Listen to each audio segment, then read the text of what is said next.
सर्वसामान्यांच्या हक्काचा आवाज जागर जनस्थान। शहरातील विविध भागातून चोरी व गहाळ झालेले 603 मोबाईल फोन असा एकूण 1,13,00,000 रुपयांचा मुद्देमाल मूळ मालकांना परत करण्यात आलाय। आज दिनांक 18 सप्टेंबर रोजी दुपारी 1:30 वाजता पोलीस आयुक्तालय कार्यालयात माननीय नाशिक पोलीस आयुक्त संदीप कर्णिक यांच्या हस्ते मोबाईल फोन मूळ मालकांना सुपूर्द करण्यात आले। पोलीस आयुक्त संदीप कर्णिक यांनी शहरातील गहाळ व चोरी झालेले मोबाईल शोध घेण्याकामी मोबाईल शोध विशेष पथक तयार केले होते। त्यानुसार तांत्रिक विश्लेषणाच्या आधारे पथकातील पोलीस अधिकारी व कर्मचाऱ्यांनी मिळालेल्या डाटाच्या आधारे तसेच मानवी कौशल्याच्या आधारे 603 मोबाईल फोन असा एकूण 1,13,00,000चा मुद्देमालाचा शोध लावला। मूळ मालकांना पोलीस आयुक्त कार्यालयात हरविलेले मोबाईल परत देण्यात आले। नागरिकांनी हरवलेला मोबाईल परत मिळाल्याने पोलीस अधिकारी व कर्मचाऱ्यांचे धन्यवाद म्हणून आपल्या भावना व्यक्त केल्या। खूप खूप आभार, खूप धन्यवाद। आम्ही पोलीस खात्याचे सगळे कर्मचाऱ्यांचे खूप खूप आभार। जे आपले चोरी होती, किती कष्ट करावं लागतं त्यांना, चोरी करून जातो ते महिना 2 महिने वर्षाने 2 वर्षाने आपली वस्तू परत देतात। काही अडचणी आला, वारा असा, पाऊस असो, काय अडचण त्या मुलाबाळांना सोडून 2 मिनिटात तिथं हजर होतात। त्यांच्या जीवनाची अजिबात पर्वा नाही, इतके आपल्यासाठी ते धावतात। कारण त्यांच्याकडून आपलं संरक्षण आहे। हे जे होतात ना, चोऱ्या, दागिने, घरफोड्या, खून, दरोडे, हे थांबवायला पाहिजे। अशी त्यांना शिक्षा दिली पाहिजे। गुन्हेगारांना कधी हा तो मार्गाला गेला नाही पाहिजे। ही नवीन पिढी इतकी उद्ध्वस्त करतात, चालता चालता गळ्यातले ओढतात, रस्त्याने बाहेर फिरायला चालतात तरी गळ्यातले ओढतात। किती वाईट वाटतं, कष्टाचं असतं। मुलाबाळांच्या तोंडातून घेऊन थोडं थोडं साचवलेलं असतं, ते आपल्याला किती वाईट वाटतं गेल्यानंतर। हे पोलीस डिपार्टमेंट असं आहे का त्यांच्यामुळे ह्या काही वस्तू आपल्याला मिळतात, काही वस्तू नाही मिळतात। आता तुम्ही अशा सोडून दिली त्या आपण 13 दिवस झाले मला मुलांनी संविधानाला मोबाईल घेतला, नको म्हटले मी म्हातारा माणूस आहे कशाला जाऊ दे म्हणे, घरातले 13 काय गाणं ऐकशील, काय कार्यक्रम देवाचे बक्षीस दिला गेलो। 13 दिवसात 45 मला मोबाईल घेतला। 2 मुली होत्या, मी गाडीत काही चढत नाही, पण माझी बहीण होती, ती पहिल्यांदाच गाडीत चढ, माझं बोर टाकलेलं आहे तर जाता येत नाही, तर म्हणे आपण झेललो मार्गी जाऊ गाडी मित्र भेटेल। 2 मुलींनी मला पायरीवरच आढळलं, मी खेळते का नाही का तुला बोलता येत नाही का, ही तोंडाची जोडून गाडी आहे ना, 2दा तिनं लोटलं, मी मागची मी माझा हातात पिशवी तुमच्या इथे काढून घेतली, मोबाईल काढून घेतला आणि बसमध्ये बसले, तिकीट काढलं, बघते तर मोबाईल नाही। तर वाईट लागलं 13 दिवसात। तर हे पोलीस डिपार्टमेंट असं आहे तर त्यांचे खूप खूप आभार मानावं लागतं। तर ते कानाकोपऱ्यातून दगडा मातीतून कशातूनही कुठले शोध करतात। हे आपण सगळ्यांनी नवीन पिढीनं हे घ्यायला पाहिजे देण्यामध्ये, नाही तर बसल्या मुलं मान पडतात, म्हणून मी असं बोलायचं, बसले मुलं खेळतात। मुलांच्या शिक्षणासाठी मुलांना उपयोग आहे, नुसते गाणे आणि वगैरे काही गेम खेळायचा उपयोगाचं नाही। मुलांचं शिक्षण आपण कुठं गेलं, मुलगा कुठं समजताय, मुली कुठं, हे बातम्या आपल्याला आवडतं वेळेवर मिळतात, त्याच्यासाठी हा मोबाईलचा उपयोग आहे। बाकी खूप खूप धन्यवाद सगळ्यांना। आपल्या सगळ्यांचं पोलीस आयुक्तालयामध्ये CP ऑफिसमध्ये स्वागत आहे। आपण आज या ठिकाणी एक चांगला अनुभव, म्हणजे आपल्याला जो चांगला अनुभव आलेला आहे त्यामुळे आम्हालाही खूप चांगलं वाटतं।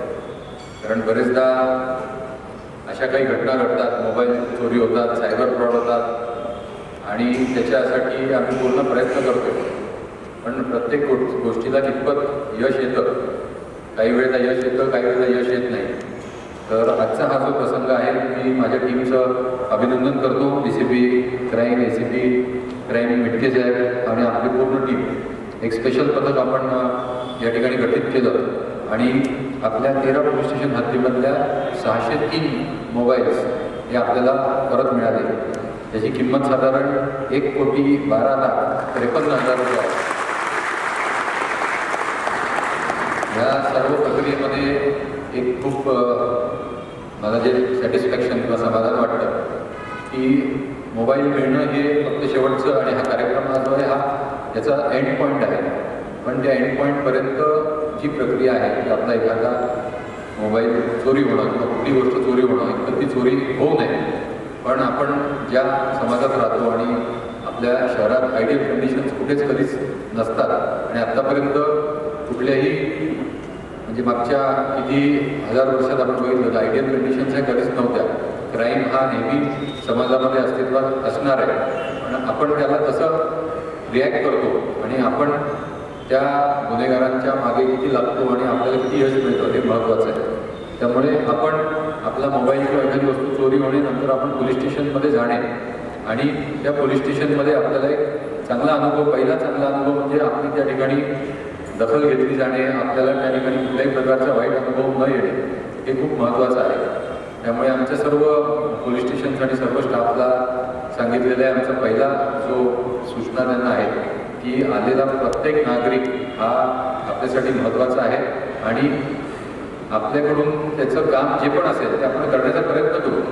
त्यात आपल्याला यश येईल की नाही हे आपल्या हाती नाही आहे, पण प्रयत्न करणं आपल्या हाती आहे आणि आलेल्या प्रत्येक नागरिकाशी चांगलं बोलणं आणि त्याच्याशी चांगलं वागणूक करणं हे महत्त्वाचं आहे. चांगलं वागणूक करणं, त्याचा प्रश्न काय आहे विचारणं, त्याची तक्रार नोंदवून घेणं आणि नंतर ती तक्रार नोंदवून घेतल्यानंतर प्रयत्न करणं आणि त्याच्यानंतर मग अशा प्रकारे जे आपल्याला रिझल्ट्स येतात आणि आपण या सर्व ठिकाणी इकडे आलेले आहात. काही जणांना 10-12 दिवसातच मोबाईल मिळालेला आहे, काही जणांना 1 वर्षामध्ये मिळालेला आहे. आपल्या सगळ्यांचं खरं म्हणजे आपल्या सगळ्यांचं अभिनंदन करायला पाहिजे, कारण एकदा चोरीला गेली वस्तू की ती मिळणं खूप कठीण असतं. आज एखादा मोबाईल जर नाशिकमध्ये चोरीला गेला तर तो कुठे ॲक्टिवेट होईल देशामध्ये हे आपल्याला सांगता येणं कठीण असतं. मग तो नॉर्थ ईस्टमध्ये होईल, साऊथला होईल किंवा दिल्लीमध्ये होईल किंवा हरियाणामध्ये होईल किंवा जम्मू काश्मीरमध्ये होईल. तर अशा प्रकारचे आजकालचे सर्व चोर आहेत, क्रिमिनल्स आहेत किंवा जे गहाळ झालेले मोबाईल्स विकलेले जातात तर त्यांचं अशा प्रकारचं जसं व्हेकल्सचं पण तसंच आहे. व्हेकल पण एखादी व्हेकल जर महाराष्ट्रातून चोरी झाली तर ती देशाच्या कुठल्या कानाकोपऱ्यामध्ये विकली जाईल किंवा ती बॉर्डर क्रॉस करून नेपाळमध्ये जाईल किंवा कुठे जाईल आपण सांगू शकत नाही. पण अशा प्रकारचे जे चोरीला गेलेले मोबाईल्स, व्हेकल्स आणि सायबर फ्रॉड झालेल्या ज्या रकमा आहेत त्या आमच्या टीमनी प्रयत्न केलेले आहेत आणि त्यांच्या प्रयत्नांना यश आलेलं आहे. तर मी त्यांचं सगळ्यांचं अभिनंदन करतो. आपल्याला ह्या प्रसंगातून जावं लागलं, या प्रसंगातून ॲक्च्युली कुणाचीही काही चूक होऊ नये त्याबद्दल आपली माफी मागणं गरजेचं आहे. आपल्याला अनुभव यायलाच नाही पाहिजे होता, आपल्याबरोबर चोरीचा प्रसंग व्हायला नाही पाहिजे होता, तो न पुढे कोणाशीच होऊ नये यासाठी आम्ही पूर्ण प्रयत्न करू आणि जर झाला तर अशाच प्रकारे चांगले प्रयत्न करून त्याला डिटेक्ट करून आपला मुद्देमाल परत मिळवण्याचा आम्ही पूर्ण प्रयत्न करू. मी या प्रसंगी एक छोटीशी एक घोषणा करतो की जी आम्ही स्पेशल टीम गठीत केलेली होती की ज्याच्यामुळे आम्हाला हे यश मिळालेलं आहे, तर ती टीम आमची ACP क्राईम आपल्या अंडर ती टीम जी तशीच ठेवा. आता हा कार्यक्रम झाला तर ती डिसबँड करू नका आणि आपले हे जे प्रयत्न आहे आत्तापर्यंत जे नवीन काही चोऱ्या झालेल्या असतील किंवा जे काही आपल्याला स्टोलन मोबाईल रिपोर्ट झालेले असतील तर त्याच्यामध्ये आपण अशाच प्रकारे प्रयत्न करत राहू आणि मॅक्झिमम नागरिकांना चांगली सेवा आपण देत राहू. सर्वात शेवट म्हणजे माननीय मुख्यमंत्री महाराष्ट्र राज्य यांची जी फिलॉसॉफी आहे ॲडमिनिस्ट्रेशनची आणि पोलिसांची की ब्रिटिश काळामध्ये जे ॲडमिनिस्ट्रेशन आणि पोलीस होते ती एक शासक मनोवृत्ती होती, पण आज नागरिकांना शासक नाही तर सेवक म्हणून आपण सेवा दिली पाहिजे आणि त्यांचे जे प्रॉब्लेम्स आहेत त्यांचा आपल्याला सोडवण्याचा प्रयत्न केला पाहिजे. जागर जनस्थानसाठी प्रतिनिधी संदीप नवसे, नाशिक.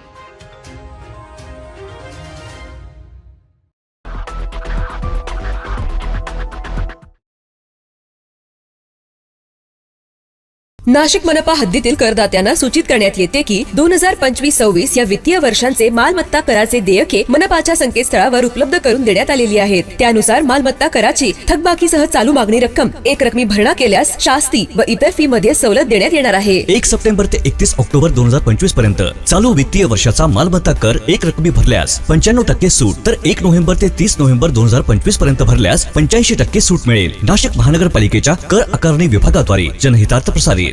सर्वसामान्यांच्या हक्काचा आवाज जागर जनस्थान. नाशिक शहरात नेमके चालले तरी काय असा सवाल नाशिककरांना पडलाय. शिल्लक कारणावरून खून, दरोडे तसेच दहशत निर्माण करण्यासाठी घरासमोरील वाहनांच्या काचा फोडणे अशा घटनांमध्ये शहरात वाढ होताना दिसत आहे. यामुळे पोलिसांच्या कार्यक्षमतेवर शंका व्यक्त केली जात आहे. काल दिनांक 17 सप्टेंबर रोजी दुपारी 2:30 वाजेच्या दरम्यान दिवसाढवळ्या 7 ते 8 जणांच्या टोळक्यांनी एका युवकाचे अपहरण केल्याचा व्हिडिओ आता सोशल मीडियावर प्रचंड व्हायरल होत आहे. सातपूर पोलीस ठाण्याचे गुन्हे शोध पथकाचे प्रभारी पोलीस निरीक्षक सचिन खेरनार यांनी आज दिनांक 18 सप्टेंबर रोजी प्रसारमाध्यमांना दिलेल्या माहितीनुसार सातपूर परिसरातील पपाया नर्सरी येथे हिंद सोसायटी समोर भर रस्त्यात एक 4चाकी वाहनात तेजस धाडगे वय वर्ष 24 राहणार मोतीवाला कॉलेज ध्रुवनगर याला 7 ते 8 जणांनी जबरदस्तीने वाहनात बसून जीवेठार मारण्याच्या उद्देशाने त्याचे अपहरण करण्याचा प्रयत्न केला. परंतु संधी साधून तेजस याने तेथून पळ काढला. हा सर्व प्रकार येणाऱ्या जाणाऱ्या नागरिकांनी मोबाईल कॅमेऱ्यात कैद केलाय. सातपूर पोलीस ठाण्यात या प्रकरणी गुन्हा दाखल करण्यात आला असून आरोपीचा शोध सुरू आहे. अपहरणाचे कारण अद्याप समजलेले नाहीये. या सर्व घटनेने सातपूर परिसरात भीतीचे व दहशतीचे वातावरण पसरले. पोलिसांच्या कार्यक्षमतेत शंका निर्माण होते. सातपूर परिसरात अशाच प्रकारे 2 दिवसांपूर्वी रात्रीच्या सुमारास वाहनांच्या काचा फोडून नुकसान करण्यात आले होते.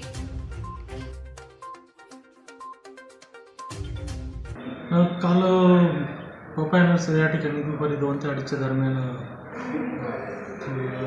फिर्यादी तेजस गाडके यांचं अपहरण करण्यात आलं होतं. स्विफ्ट डिझायर गाडीत त्यांना बळजबरीने त्यांचं अपहरण करून त्यांचा मोबाईल हिसकावून घेतला अशी तक्रार आल्याने आम्ही विविध गुन्हा दाखल केलेला आहे. त्यात एकूण 7 ते 8 आरोपी आहेत. गुन्हा दाखल करण्यात आलेला आहे आणि तपास सुरू आहे. सर, आरोपी अटक आहे? आरोपींचा शोध सुरू आहे. क्राईम ब्रांच पोलिसांकडील पथके आरोपीचा शोध घेत आहेत.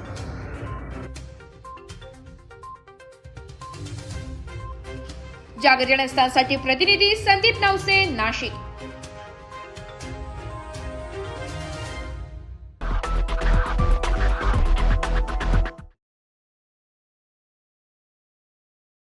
सर्वसामान्यांच्या हक्काचा आवाज जागर जनस्थान. अकोला जिल्ह्यात येत असलेल्या मूर्तिजापूर तालुक्यातील 10 तोंडा या गावात घाणीचे साम्राज्य असून यामुळे अनेक नागरिकांच्या जीवाशी खेळ सुरू आहे. तर येथील बहुतांश नागरिक केंद्र सरकारच्या प्रधानमंत्री आवास योजनेसह राज्य पुरस्कृत घरकुल योजना महाआवास योजना पासून अनेक दिवसांपासून वंचित असल्याने नागरिकांमध्ये ग्रामपंचायत प्रशासनाविरुद्ध रोष व्यक्त केला जात आहे. जिल्हा परिषदेच्या ग्रामीण विकास यंत्रणेमार्फत केंद्र व राज्य पुरस्कृत घरकुल योजना राबविण्यात येत आहे. ही योजना राबविण्याचे उद्दिष्ट म्हणजे ग्रामीण भागात जी कुटुंबे कच्च्या घरात राहतात त्यांना पक्के घर मिळावे, त्यांचे जीवनमान उंचवावे हा आहे. यासाठी केंद्र आणि राज्य सरकारच्या माध्यमातून 2016 पासून विविध योजना राबविल्या जातात. मात्र अकोला जिल्ह्यातील मूर्तिजापूर तालुक्यात येत असलेल्या 10 तोंडा ग्रामपंचायत अंतर्गतील अनेक कुटुंब हे घरकुल योजनेपासून वंचित असून या गांभीर्याकडे ग्रामपंचायतचे सरपंच अथवा संबंधित प्रशासनाचे अधिकारी जाणीवपूर्वक दुर्लक्ष करीत असल्याचा आरोप नागरिकांनी केलाय.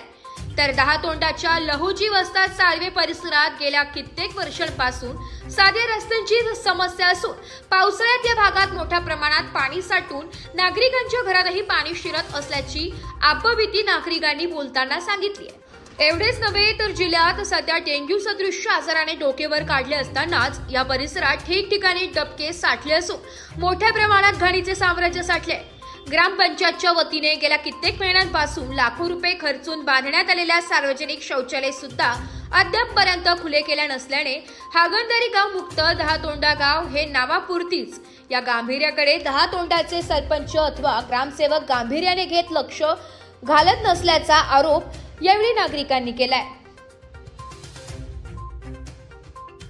भारत स्वतंत्र होऊन 79 वर्ष झाले, मात्र आजही अकोला जिल्ह्यातील मूर्तिजापूर तालुक्यात असलेल्या 10 तोंडा येथील बंजारा समाजाचे असतील अथवा काही दलित समाजाचे घरे आजही पंतप्रधान आवास योजनेपासून वंचित असल्याचं पाहायला मिळत आहे. एकीकडे भारताचे विद्यमान पंतप्रधान नरेंद्र मोदी यांचा वाढदिवस 17 सप्टेंबर ते महात्मा गांधी जयंती 2 ऑक्टोबर दरम्यान छत्रपती शिवाजी महाराज महाराजस्व अभियान राबवण्याचं प्रशासनाच्या वतीने आदेश काढण्यात आलेले आहेत. या अंतर्गत जर बघितलं तर शेतशिवार रस्ते, स्वच्छता अथवा घरकुल योजनेबाबत माहिती देणे आणि त्यांच्या समस्या सोडवणे हे प्रामुख्याने आदेश महसूल मंत्री यांच्या वतीने देण्यात आलेले आहेत. मात्र आज दहातोंडा या गावामध्ये जर बघितलं तर ठिकठिकाणी कचऱ्याचा ढीग पाहायला मिळतो, तर बहुतांश नागरिक येथील घरकुल पासून वंचित असल्याचं पाहायला मिळत आहेत. माझ्यासोबत आहेत काही असेच वंचित नागरिक, त्यांच्यासोबत आपण जाणून घेणार आहोत की या समस्येकडे प्रशासनाचं जाणीवपूर्वक दुर्लक्ष होत आहे का, अथवा येथील सरपंच आपल्या कार्यावर कुठेतरी कमकुवत पडत आहेत का. नेमकं यांच्यासोबतच चर्चा करून आपण जाणून घेणार आहोत. मला सांगा, या ठिकाणी स्वच्छता किंवा या ठिकाणी फवारणी झालेली आहे का? नाही झाली आतापर्यंत, डोळ्याने पण नाही दिसली. बरं, काय प्रमुख या ठिकाणी तुमच्या समस्या आहेत? आमचं समस्या एवढंच आहे की आम्हाला घरकुलीचं, रस्त्याचं, राहण्याचं, स्वच्छता वगैरे बस एवढ्याच समस्या आहे आमची. बरं, या ठिकाणी ज्या प्रकारे हे रोड आहे याच्यामुळे काय काय समस्या तुम्हाला उद्भवतात? मच्छर वगैरे सर्वच आहे त्याच्यामध्ये, ते बस तेवढंच तेच समस्या आहे आमची. तुम्ही याबाबत प्रशासनाला किंवा सरपंच आहेत इथे यांना काही कळवलं नाही का? तक्रार कळवलं, सांगितलं, बरेच वेळा सांगितलं, कोणीच कारवाई घेत नाही. योजना राहतो काय नेमकी समस्या आहे? तर इथं वरून पाऊस जर आला ना, इतकं पाणी साठते इथं की इकडून माणसं तिकडे पण जात नाही, तिकडचे कोणी इकडे पण येत नाही. आणि आमची मुलं पण शाळेत जातात रोज सकाळी, त्याला पण जायला त्रास होते, भरपूर पाणी असते, किचड असते. आणि जर कोणाला आम्ही सांगितलं तर आमची गोष्ट काही कोणी कानावर काही घेत नाही, कोणीच असं सगळे दुर्लक्ष या करतात. ठिकाणी मच्छरांकरता मच्छर नाही, काहीच नाही झाली आतापर्यंत, फवारणी नाही झाली, काहीच नाही झाली. आणि या मच्छरना कारण माझी एक मुलगी 15 वर्षाची मुलगी वारली आता 12 महिने झाले, 9 तारीखला डेंगू मरेल्या झालता. माझ्याकडे फाईल पण आहे तिची आतापर्यंत, त्याच्या कारण माझी मुलगी पण गेली. मग याकरता तुम्ही सरपंचांना किंवा ग्रामसेवक असतील किंवा प्रशासन यांना काही- नाही, ग्रामसेवकला तर आमचा काही संबंधच नाही आहे जास्त म्हणा, पण सरपंचाला आम्ही सांगितलं, भरपूर वेळेस सांगितलं, ते काही कानावर गोष्ट काही घेत नाही. 2-3 वेळेस मी सांगितलं या मोरीसाठी, या पाणीसाठी. इरीजवळे खूप घाण असते, मला खूप त्रास आहे, मच्छर आहेत, माझं घरीच आहे इरीजवळे, पण तरी ते कानावर काही कोणी गोष्ट करत घेत नाही. हो म्हणतात, हो करून देऊ, पण करत काही कोणीच नाही, आतापर्यंत केलं नाही.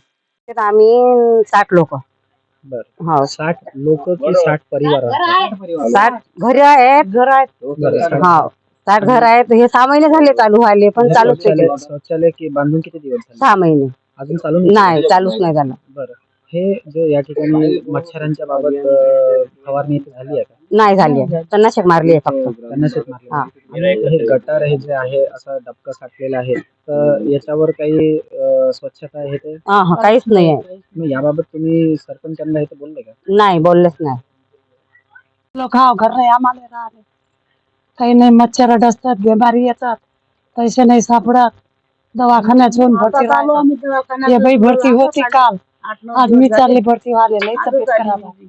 घर नाही, पाणी गायते घरात. मला पंतप्रधान आवास योजनेच्या अंतर्गत घरकुल नाही मिळालं? नाही नाही, काही नाही, काही नाही, घर नाही, काही नाही. मेन कापड छापून आहे, सब पाणी गायते, अशी बसतो, थंडी लागते. दवाखान्यात चालली, आज पैसे नाही, लई परिस्थिती खराब आहे. जागर जनस्थानसाठी कॅमेरामॅन श्याम वळसकर सह प्रतीक कुरेकर, अकोला.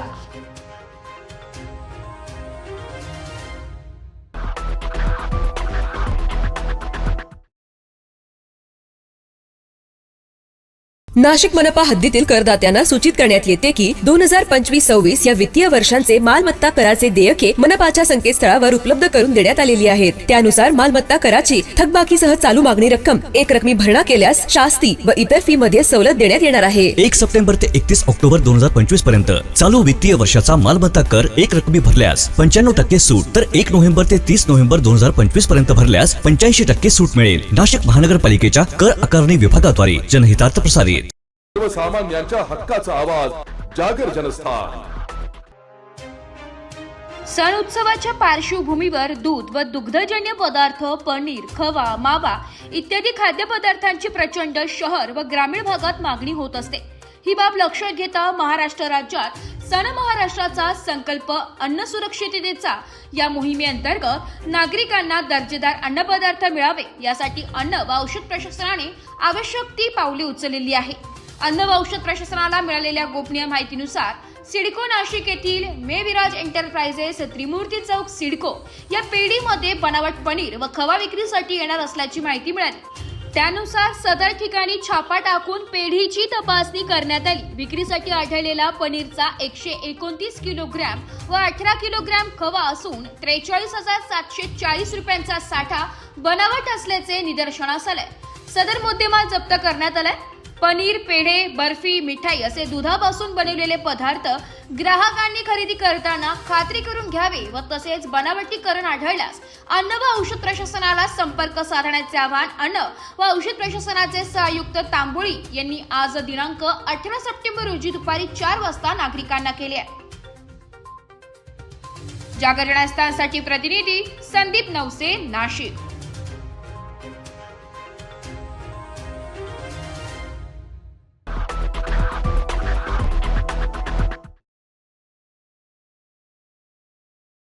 सर्वसामान्यांच्या हक्काचा आवाज जागर जनस्थान। धुळे शहरातील मुख्य बाजारपेठ असलेल्या आग्रा रोडवर महापालिकेने नो हॉकर्स झोनची अंमलबजावणी सुरू केली आहे। शहरातील मुख्य बाजारपेठ म्हणून आग्रा रोडची ओळख असून धुळे शहराच्या इतिहासात प्रथमच आग्रा रोडवर किरकोळ विक्रेत्यांना तसेच भाजी विक्रेत्यांना बंदी घालण्यात आली आहे। महापालिकेच्या या निर्णयाविरोधात भाजी विक्रेत्यांनी तसेच किरकोळ विक्रेत्यांनी आंदोलन सुरू केले असून सध्या यावरून राजकारण तापल्याचे पाहायला मिळत आहे। त्यातच आता नो हॉकर्स झोनची प्रभावी अंमलबजावणी सुरू राहावी, शहरातील विविध भागात मनपाच्या जागांवर त्वरित हॉकर्स झोन निर्माण करून प्रभावी अंमलबजावणी त्वरित व्हावी यासारख्या प्रमुख मागण्यांसाठी व्यापारी महासंघ आणि धुळेकर नागरिकांच्या वतीने छत्रपती शिवाजी महाराज पुतळ्यापासून मूक मोर्चा काढण्यात आलाय। या मोर्चाच्या पार्श्वभूमीवर दुपारी 2 वाजेपर्यंत आग्रा रोडवरील व्यावसायिकांनी आपली दुकाने बंद ठेवली आहे। व्यापारी महासंघातर्फे आज नो हॉकर झोनची प्रभावी अंमलबजावणी केली जावी आणि हॉकर बंधूंसाठी स्थायी स्वरूपामध्ये जागा निर्माण करावी आणि त्या ठिकाणी बाजारपेठ निर्माण करून त्यांचं पुनर्वसन व्हावं या प्रमुख 2 मागण्यांसाठी आज धुळे व्यापारी महासंघातर्फे समस्त व्यापारी संघटनांना एकत्र घेऊन मूक मोर्चा काढण्यात आलेला आहे। प्रशासनाला आज आम्ही निवेदन देणार आहे की याबाबत आपण त्वरित निर्णय घ्यावा।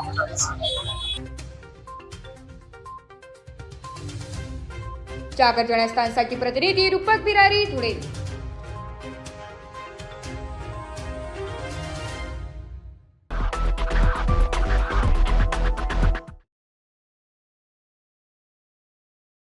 नाशिक मनपा हद्दीतील करदात्यांना सूचित करण्यात येते की 2025-26 या वित्तीय वर्षांचे मालमत्ता कराचे देयके मनपाच्या संकेतस्थळावर उपलब्ध करून देण्यात आलेली आहेत। त्यानुसार मालमत्ता कराची थकबाकीसह चालू मागणी रक्कम एक रकमी भरणा केल्यास शास्ती व इतर फी मध्ये सवलत देण्यात येणार आहे। 1 सप्टेंबर ते 31 ऑक्टोबर 2025 पर्यंत चालू वित्तीय वर्षाचा मालमत्ता कर एक रकमी भरल्यास 95% सूट तर 1 नोव्हेंबर ते 30 नोव्हेंबर 2025 पर्यंत भरल्यास 85% सूट मिळेल। नाशिक महानगरपालिकेच्या कर आकारणी विभागाद्वारे जनहितार्थ प्रसारित।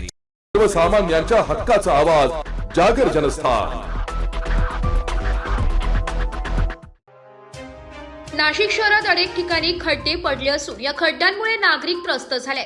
यामुळे आता नागरिक रस्त्यावर उतरताना पाहायला मिळत आहे। यातच आज नाशिकच्या मखमलाबाद रोडवर पडलेल्या खड्ड्यांमुळे नागरिक त्रस्त झाले असून थेट रास्ता रोको करत खड्ड्यांचं श्राद्ध घातलंय। हातात पोस्टर घेऊन शासनाच्या विरोधात जोरदार घोषणाबाजी करण्यात येते। मखमलाबाद परिसरात राहणाऱ्या नागरिकांनी खड्ड्यांच्या विरोधात आक्रमक भूमिका घेतली आहे, तर पडलेल्या रस्त्यांमध्ये खड्ड्याला माळ घालून आंदोलन केलंय। रस्त्यात पडलेल्या खड्ड्यांमुळे एका शिक्षकांचा मृत्यू झालाय। यामुळे या ठिकाणी सिमेंटचा रस्ता तयार करावा अशी मागणी केली आहे। मागणी मान्य झाली नाही तर 20 दिवसांनी थेट महापालिकेत जाऊन घंटानाद आंदोलन करू असा इशारा दिलाय। मला या ठिकाणी सर्वात महत्वाची बाब या ठिकाणी हीच सांगायची आहे की नाशिक मध्ये सगळ्यात जर दुरावस्था जर असेल तर प्रभाग क्रमांक 6 या रस्त्यांची आहे। आज आपण जर बघत आहोत तर मखमलाबाद परिसरामध्ये 4 प्रकारच्या किंवा 6-7 प्रकारच्या हायस्कूल आहेत आणि तिथे अनेक विद्यार्थी त्या शाळेमध्ये जातात. अक्षरशः मखमाला मठमधून जो कोळीवाड्यापासून जाणारा जो रोड आहे त्या रोड मध्ये अक्षरशः इतक्या प्रकारचे खड्डे पडलेले आहे.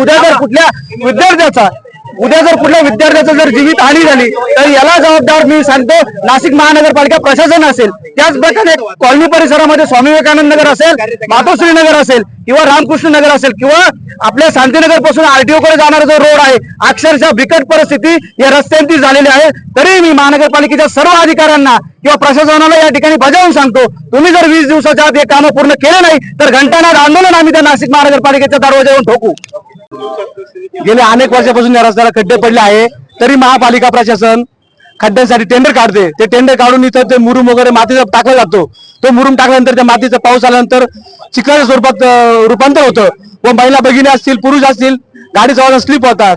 आताच 2 दिवसापूर्वी आमच्या उदयनगर मधील दिनकर जेट्टे निवृत्त शिक्षक कर्मचारी खड्ड्यात पडल्यामुळे मृत्युमुखी पडले आहे. तरी त्यांचा परिवार अवघड्यावर पडलेला आहे. याचं सरकार काय करणार आहे?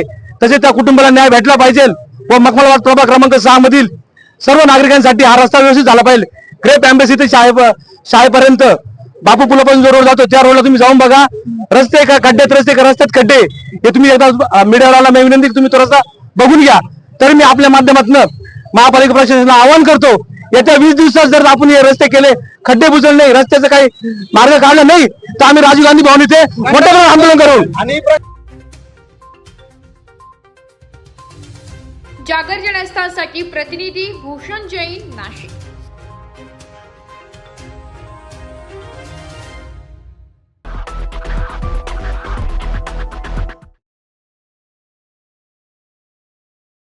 सर्वसामान्यांच्या हक्काचा आवाज, जागर जनस्थान.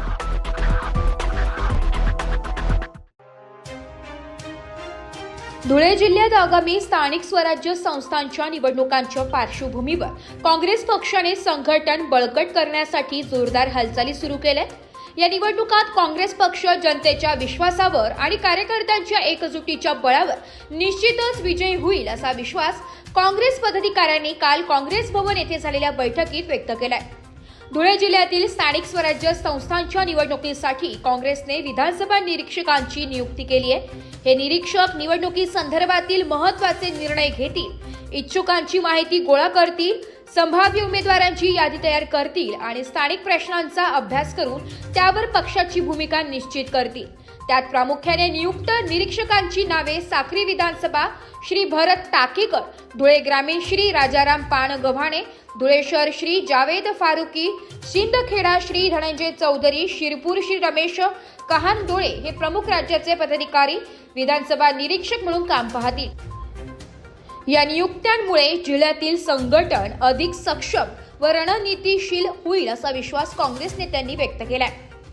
काँग्रेस भवन धुळे येथे काल आयोजित बैठकीत जिल्ह्यातील सर्व विधानसभा क्षेत्रांतील ब्लॉक अध्यक्ष, विविध सेलचे पदाधिकारी, कार्यकर्ते व इच्छुक उमेदवार मोठ्या संख्येने उपस्थित होते. या बैठकीत आगामी निवडणुकांच्या तयारीबाबत सविस्तर चर्चा करण्यात आली आणि वरिष्ठ नेत्यांनी कार्यकर्त्यांना मार्गदर्शन केले. काँग्रेस कमिटी धुळे शहर काँग्रेस कमिटीच्या आज आढावा बैठक काँग्रेसच्या पदाधिकाऱ्यांची या ठिकाणी संपन्न झाली. महाराष्ट्र प्रदेश काँग्रेस कमिटीचे अध्यक्ष माननीय हर्षवर्धनजी सपकाळ साहेबांनी आणि नाशिक आपला धुळे जिल्हा ग्रामीण काँग्रेस कमिटी, धुळे शहर काँग्रेस कमिटीच्या प्रभारीपदी आणि आगामी जिल्हा परिषद, पंचायत समित्या असतील, नगरपालिका असतील आणि पंचायत समितीच्या निवडणुका असतील, या निवडणुकांची तयारी आणि मधल्या काळामध्ये जे मतचोरीचं जे प्रकरण भाजप आणि त्यांनी जे केलेलं वक्तव्य भाजपमध्ये, या मतचोरी या ठिकाणी प्रत्येक बूथवर जाऊन त्या ठिकाणी तपासण्याचा एक कार्यक्रम आम्ही आता हातात घेणार आहोत. धुळे लोकसभेच्या खासदार म्हणून आमच्या भगिनी शोभाताई बच्चाव या ठिकाणी या कार्याला पुन्हा एकदा आम्ही त्यांच्या नेतृत्वाखाली या जिल्ह्यामध्ये आणि शहरामध्ये काँग्रेसला गतवैभव आम्ही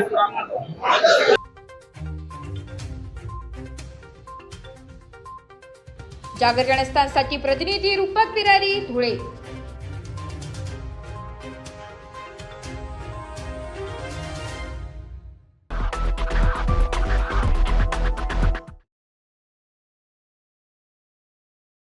नाशिक मनपा हद्दीतील करदात्यांना सूचित करण्यात येते की 2025-26 या वित्तीय वर्षांचे मालमत्ता कराचे देयके मनपाच्या संकेतस्थळावर उपलब्ध करून देण्यात आलेली आहेत. त्यानुसार मालमत्ता कराची थकबाकीसह चालू मागणी रक्कम एक रकमी भरणा केल्यास शास्ती व इतर फी मध्ये सवलत देण्यात येणार आहे. 1 सप्टेंबर ते 31 ऑक्टोबर 2025 पर्यंत चालू वित्तीय वर्षाचा मालमत्ता कर एक रकमी भरल्यास 95% सूट, तर 1 नोव्हेंबर ते 30 नोव्हेंबर 2025 पर्यंत भरल्यास 85% सूट मिळेल. नाशिक महानगरपालिकेच्या कर आकारणी विभागाद्वारे जनहितार्थ प्रसारित.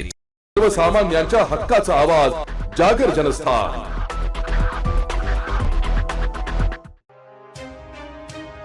बंजारा समाजाच्या वतीने अनुसूचित जमाती एसटी आरक्षण मिळावे याकरिता एक दिवसीय धरणे आंदोलन करण्यात आले. अकोला जिल्ह्यातील सकल बंजारा समाजाच्या वतीने सकल बंजारा समाज आरक्षण कृती समितीच्या वतीने हैदराबाद मुक्ती या दिनाचे औचित्य साधून अकोला जिल्हाधिकारी कार्यालयासमोर एक दिवसीय धरणे आंदोलन करण्यात आले.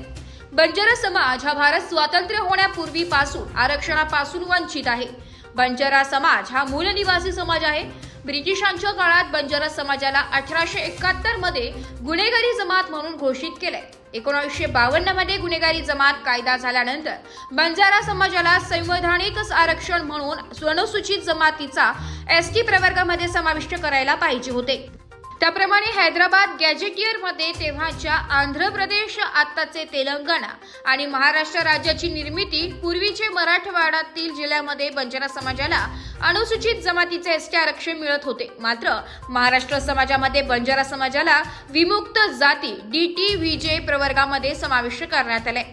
बंजारा समाजाला एसटी समाविष्ट करण्यासाठी बंजारा समाजाच्या वतीने 1952 पासून सतत संघर्ष करीत आलेला आहे. यासाठी हैदराबाद गॅजेटियर मध्ये बंजारा समाजाच्या एसटी अनुसूचित जमातीच्या नोंदी ह्या पुरावा आहे.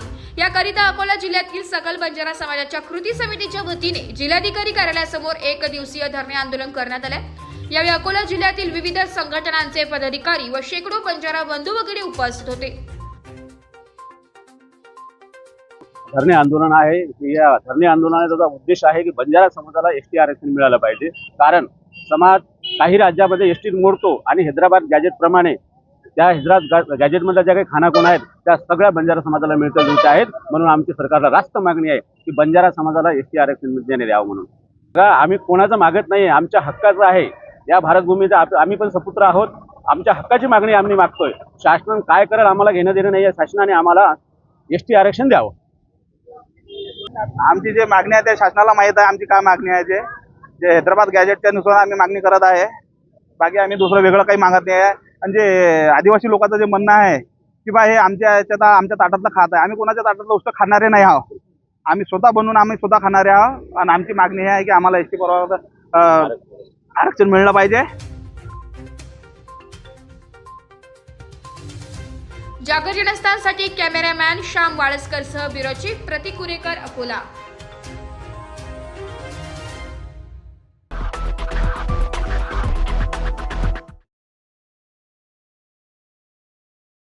नाशिक मनपा हद्दीतील करदात्यांना सूचित करण्यात येते की 2025-26 या वित्तीय वर्षांचे मालमत्ता कराचे देयके मनपाच्या संकेतस्थळावर उपलब्ध करून देण्यात आलेली आहेत. त्यानुसार मालमत्ता कराची थकबाकीसह चालू मागणी रक्कम एक रकमी भरणा केल्यास शास्ती व इतर फी मध्ये सवलत देण्यात येणार आहे. 1 सप्टेंबर ते 31 ऑक्टोबर 2025 पर्यंत चालू वित्तीय वर्षाचा मालमत्ता कर एक रकमी भरल्यास 95% सूट, तर 1 नोव्हेंबर ते 30 नोव्हेंबर 2025 पर्यंत भरल्यास 85% सूट मिळेल. नाशिक महानगरपालिकेच्या कर आकारणी विभागाद्वारे जनहितार्थ प्रसारित.